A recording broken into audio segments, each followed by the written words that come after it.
à tous et à toutes et bienvenue dans cette 72e édition de Quiz to Akassa. Alors aujourd'hui on va faire une petite recette que ça fait longtemps que je n'ai pas fait puisque nous allons faire un petit dessert et ce sera une tarte tatin. Alors qu'est-ce que c'est une tarte tatin? Mais c'est une tarte aux pommes qui a été cuite mais à l'envers. Alors pour une tarte tatin il nous faut donc des pommes. Ces pommes, je les ai coupées grossièrement. Alors, avant toute chose aussi, je voudrais préciser qu'il y a énormément de façons différentes de faire une tarte tatin. Je vous présente la mienne. Après, c'est certain qu'il y a des manières certainement peut-être plus faciles, plus rapides, moins rocambolesques. Je vous en présente une. Après, vous en faites évidemment ce que vous voulez. Donc, on reprend des pommes. Il me faut du sucre ainsi que du beurre. Alors, pour commencer, on va faire chauffer une poêle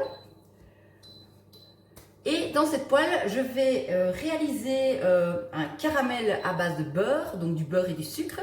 Je vais cuire mes pommes dedans et ensuite on dresse le tout dans un moule à tarte et ça vole au four. Donc mon four est déjà en train de préchauffer et cela à 180 degrés.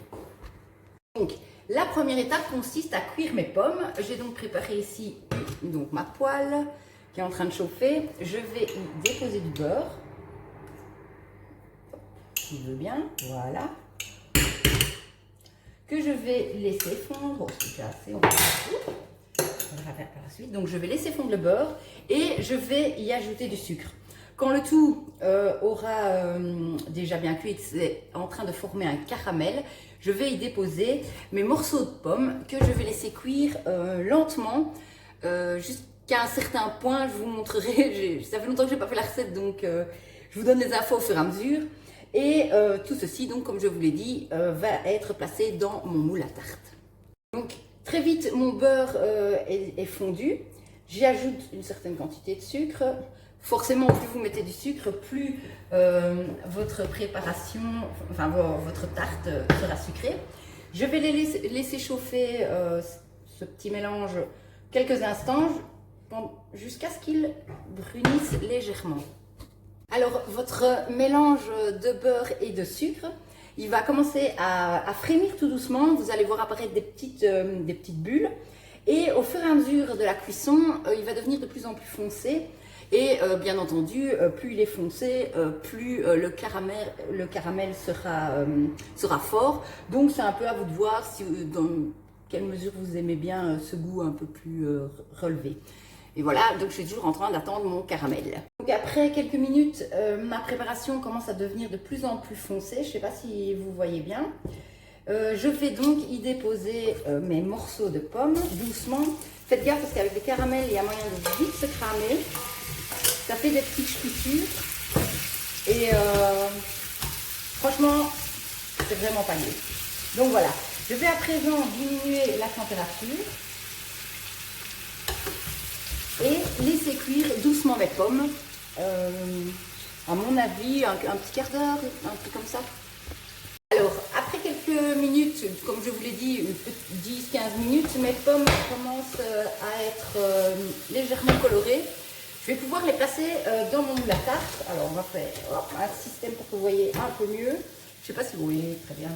Alors, ici, vous le voyez, j'ai une espèce de cercle en aluminium que je viens de fabriquer parce que je me suis rendu compte que mon moule à tarte était trop grand par rapport à ma quantité de pommes parce que j'ai mis que 3 pommes et à mon avis, il m'en aurait fallu au moins 4.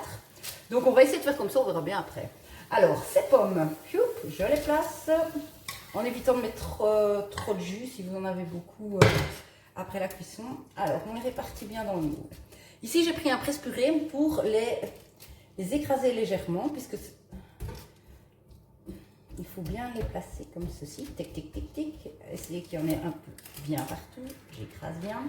Ensuite, je prends ma pâte feuilletée, que j'ai achetée toute faite parce que j'ai pas le temps, franchement, de faire la pâte moi-même.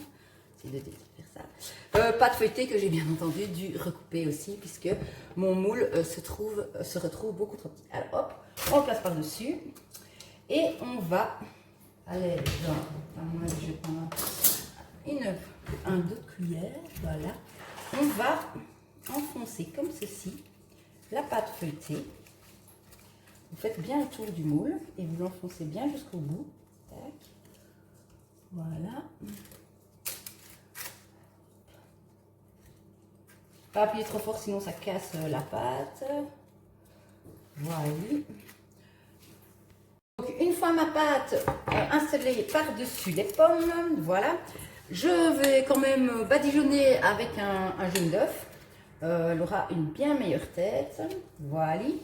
Et je vais aussi faire quelques trous ou quelques petites quelques petites coupures sur ma pâte. Voilà. Jaune d'œuf, ok. Hop. Quelques petits trous, ou alors même des petites entailles comme ceci.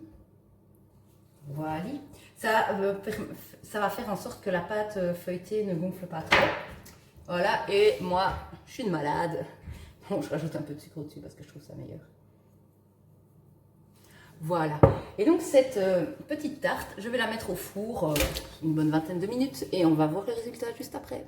Donc après une vingtaine de minutes dans mon four, ma tarte tatin est prête à être dégustée. Ici, je l'ai déjà retournée sur une assiette. Donc vous prenez votre moule et vous retournez dans l'assiette. Elle est pas mal encore parce que ça faisait quand même longtemps que j'en avais pas fait. Donc vous avez la base qui est en pâte feuilletée et votre dessus en pomme. Alors cette tarte, vous pouvez l'accompagner d'une boule de glace, ainsi ajouter encore du caramel et c'est vraiment une vraie tuerie. J'espère évidemment que vous allez essayer la recette. N'hésitez pas à envoyer vos photos pour me montrer un peu ce que vous faites, ça fait toujours plaisir. Et ce que les dernières choses à dire, c'est que je vous souhaite une bonne soirée et qu'on se retrouve samedi avec un quiz à ça pour les enfants dans lequel nous allons réaliser des cookies au chocolat blanc. Voilà, bonne fin de semaine, ciao!